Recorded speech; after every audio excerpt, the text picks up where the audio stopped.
नाही, निश्चितपणे नागरिकांचे जागच्या जागी सोडवण्याचा आपण प्रयत्न करतो आणि तो शेवटपर्यंत त्याचा प्रश्न सुटण्याकरता देखील पुढे देखील आपण पाठपुरावा करतो.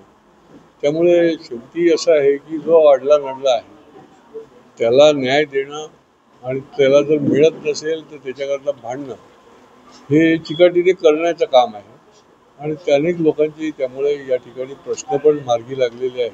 त्याच्यामुळे लोक अगदी रेशनिंग कार्डापासून ते ॲडमिशनपर्यंत, पाण्याच्या प्रॉब्लेमपासून ते गॅस पुरवठ्यापर्यंत सामान्य माणसाचे जे दैनंदिन त्यांना मोठे वाटणारे प्रॉब्लेम आहेत ते समूह आणि व्यक्ती येतात आणि त्यांना न्याय देण्याचं काम जे आहे ते आपण या माध्यमातून करतो. त्यामुळे लोक ठाण्याच्या बाहेरचे पण येतात. आता माझ्याकडे अंबरनाथची मंडळी आली होती, बोरिवलीची मंडळी येतात, विक्रोळी भांडूपपासूनची सुद्धा काही कार्यकर्ते येतात. पण शेवटी असं आहे की ज्याचं अडलेलं आहे तो कुठेही येतो आणि मी देखील त्यांना हा प्रश्न विचारत नाही की बाबा तुम्ही इथले नाही आहेत कशाला आले. जो म्हणून येईल त्याला आपण न्याय देण्याचं काम करायचं ही भूमिका ठेवून आम्ही हा जनसंवाद कार्यक्रम चालू ठेवलेला आहे.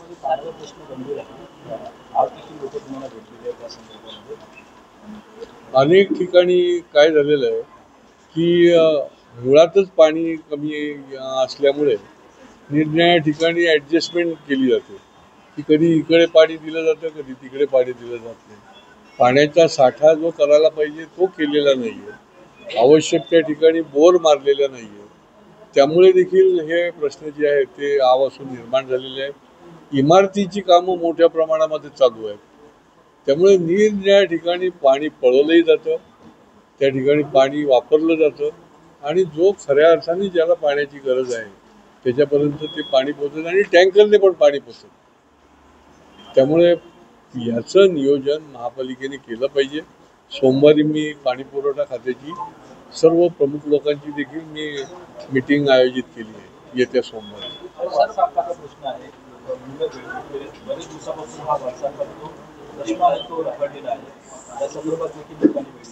नाही, वारसा हक्काकरता महाराष्ट्रामध्ये आपण खूप 3 वर्षापासून मी लढत होतो विधिमंडळामध्ये शासनाने लाडपागे समितीचा अहवाल जो आहे त्याच्याप्रमाणे ते इम्प्लिमेंट व्हावं म्हणून सांगितलं.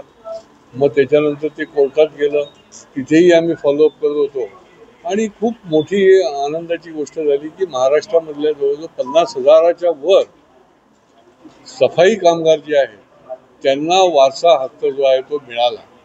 पण आता मिळाल्यानंतर त्याच्यामध्ये स्थानिक स्वराज्य संस्था ज्या आहेत ते काही वेळेला कागदपत्र नाही म्हणून पण काही वेळेला मुद्दाम दिरंगाई करत आहे की त्यांच्याकडनं काही मिळतंय का. अशी देखील काही ठिकाणी उदाहरणं आहेत की बाबा आता याला मिळालेलं आहे पण आता याची ऑर्डर काढायला सुद्धा या ठिकाणी यांचा हात आखडता आहे. आणि त्यामुळे ती लोक देखील येत आहेत आणि त्यांना वारसा हक्काची ऑर्डर मिळेपर्यंत त्यांच्या पाठीशी मी उभा आहे. आज अंबरनाथची लोक आली होती, 96 लोकांना अजून त्यांनी पत्र दिलेली नाही. 1 वर्षभर ते लोक खेट्या घालतात. सफाई कामगार आहेत, कष्टकरी माणसं आहेत, यांना तुम्ही दरवाज्यात उभे का ठेवता का. आणि त्याच्यामुळे त्यांच्याशी माझी चर्चा झाली आणि ऑन दी स्पॉट आजच त्यांनी कबूल केलं की आम्ही सोमवारी या सगळ्या लोकांना ऑर्डर देऊ आणि आता 47 लोकांना ज्यांची कागदपत्र पूर्ण आहेत त्या 47 लोकांना वारसा हक्काची ऑर्डर जी आहे ती त्यांना निश्चितपणे मिळणार आहे. सर, मुंबईमध्ये मिठी नदीचा गाळ काढण्याच्या प्रकरणावर अनेक ठिकाणी ईडीचे छापे पडले, कसं बघतात? नाही, मिठी नदीचा प्रश्न जो आहे तो अनेक वर्षापासून गाजत होता आणि त्या ठिकाणी फार मोठा हातकी सफाई झालेली आहे हे देखील वेळोवेळी येत होतं.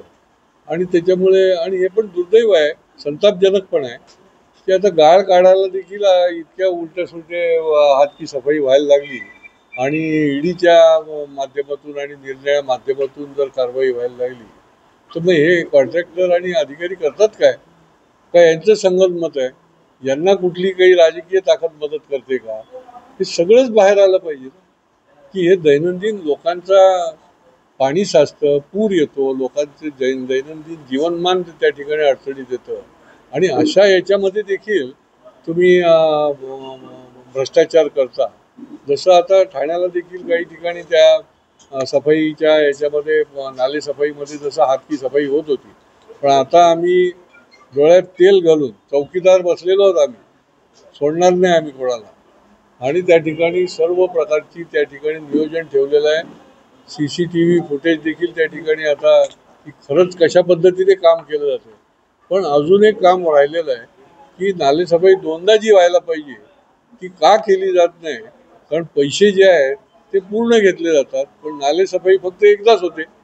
आणि त्यामुळे देखील त्याच्यावर देखील आता आमचा कटाक्ष आहे आणि दोनदा होण्याकरता देखील आम्ही यांच्या डोक्यावर बसणार आहोत.